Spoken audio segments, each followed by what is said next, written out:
After getting this sudden lesson in the power of terrestrial weapons, the Martians retreated to their original position upon Horsell Common, and in their haste, and encumbered with the debris of their smashed companion, they no doubt overlooked many such a stray and negligible victim as myself.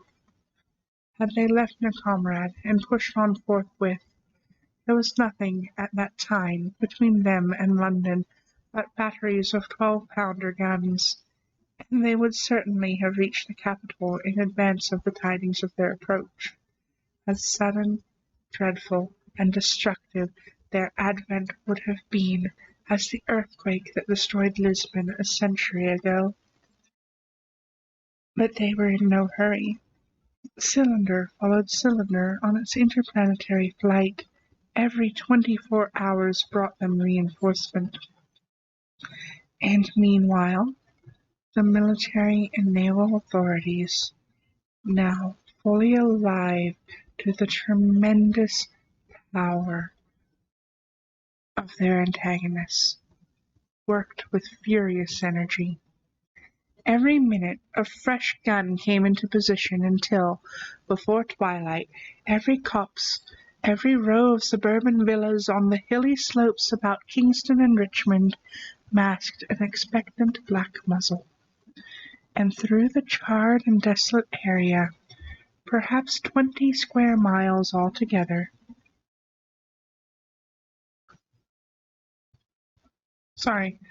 distracted by something, about 20 square miles altogether, that encircled the Martian encampment on Horsell Common, through charred and ruined villages among the green trees, through the blackened and smoking arcades that had been but a day ago pine spinneys, crawled the devoted scouts with the heliographs that were presently to warn the gunners of the Martian approach.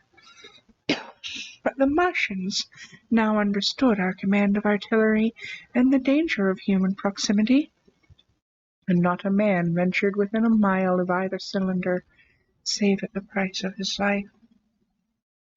It would seem that these giants spent the earlier part of the afternoon in going to and fro, transferring everything from the second and third cylinders, the second in Addleston Gulf, Links, and the third at Hereford, to their original pit on Horsell Common. Over that, above the blackened heather and ruined buildings that stretched far and wide, stood one a sentinel, while the rest abandoned their vast fighting machines and descended into the pit. They were hard at work there far into the night, and the towering pillar of dense green smoke that rose therefrom could be seen from the hills about Merrow, and even, it is said, from Banstead and Epsom Downs. And while the Martians behind me were thus preparing for their next sally, and in front of me humanity gathered for the battle, I made my way with infinite pains and labour from the fire and smoke of burning Weybridge towards London.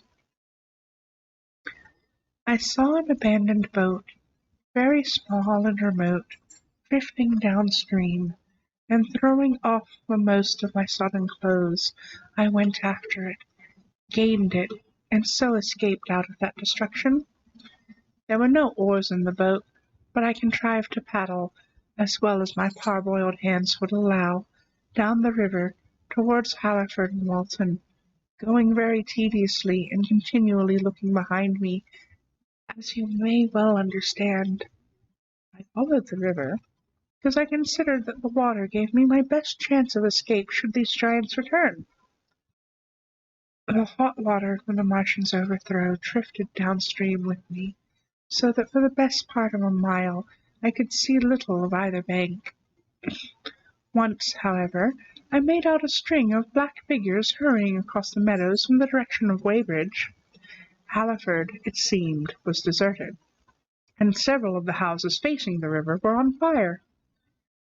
It was strange to see the place quite tranquil, quite desolate under the hot blue sky, with the smoke and little threads of flame going straight up into the heat of the afternoon. Never before had I seen houses burning without the accompaniment of an obstructive crowd.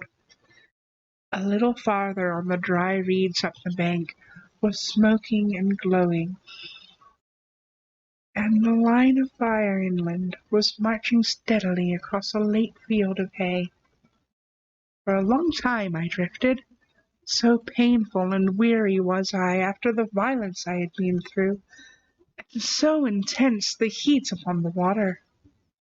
Then my fears got the better of me again, and I resumed my paddling. The sun scorched my bare back.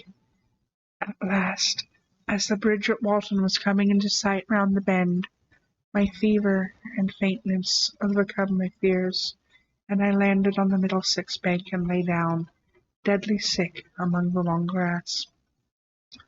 I suppose the time was then about 4 or 5 o'clock. I got up presently, walked perhaps half a mile without meeting a soul, and then lay down again in the shadow of a hedge. I seem to remember talking wanderingly to myself during that last spurt. I was also very thirsty, and bitterly regretful that I had drunk no more water. It is a curious thing that I felt angry with my wife. I cannot account for it, but my impotent desire to reach Leatherhead worried me excessively.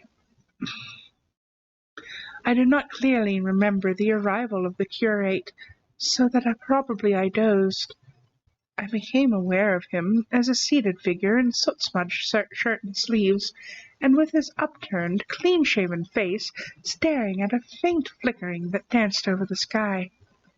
The sky was what is called a mackerel sky, rows and rows of faint down plumes of cloud, just tinted with the midsummer sunset. I sat up, and at the rustle of my motion he looked at me quickly. "Have you any water?" I asked abruptly. He shook his head. "You've been asking for water for the last hour," he said. For a moment we were silent, taking stock of each other. I dare say he found me a strange enough figure, naked, save for my water-soaked trousers and socks, scalded, and my face and shoulders blackened by the smoke. His face was a fair weakness, his chin retreated, and his hair lay in crisp, almost flaxen curls on his low forehead. His eyes were rather large, pale blue, and blankly staring. He spoke abruptly, looking vacantly away from me. "What does it mean?" he said. "What do these things mean?" I stared at him and made no answer. He extended a thin white hand and spoke in almost a complaining tone. "Why are these things permitted? What sins have we done?" The morning service was over. I was walking through the roads to clear my brain for the afternoon, and then fire, earthquake, death, as if it were Sodom and Gomorrah. All our work undone, all the work. What are these Martians? "What are we?" I answered, clearing my throat. He gripped his knees and turned to look at me again. For half a minute, perhaps, he stared silently. "I was walking through the roads to clear my brain," he said, "and suddenly, fire, earthquake, death." He relapsed into silence, with his chin now sunken almost to his knees. Presently he began waving his hand. "All the work, all the Sunday schools, what have we done? What has Weybridge done? Everything gone, everything destroyed. The church, we rebuilt it only 3 years ago. Gone, swept out of existence. Why?" Another pause, and he broke out again like one demented. "The smoke of her burning goeth up for ever and ever," he shouted. His eyes flamed, and he pointed a lean finger in the direction of Weybridge.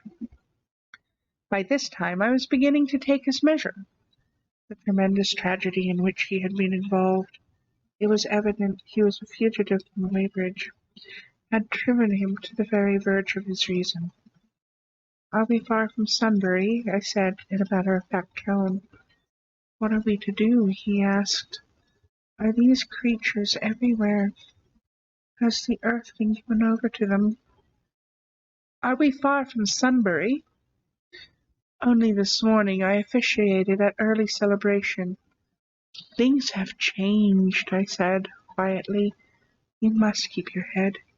There is still hope." "Hope?" "Yes, plentiful hope, for all this destruction." I began to explain my view of our position. He listened at first, but as I went on, the interest dawning in his eyes gave place to their former stare, and his regard wandered from me. "This must be the beginning of the end," he said, interrupting me.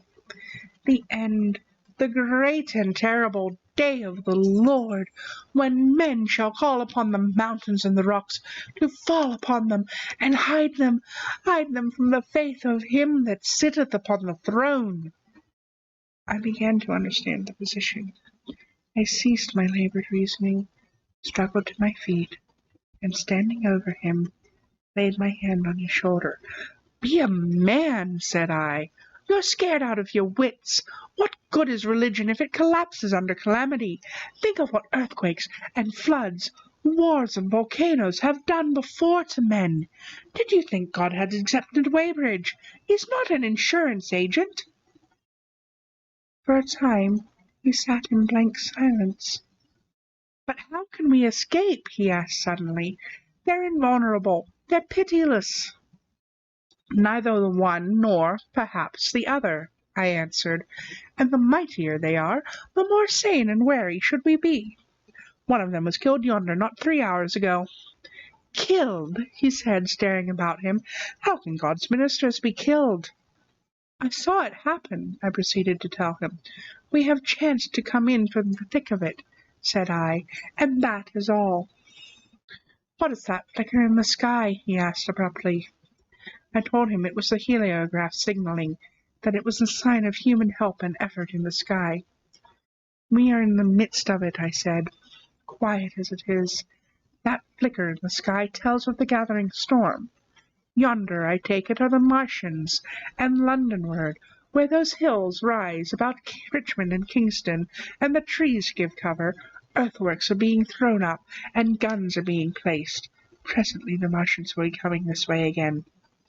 And even as I spoke, he sprang to his feet and stopped me by a gesture. "Listen," he said.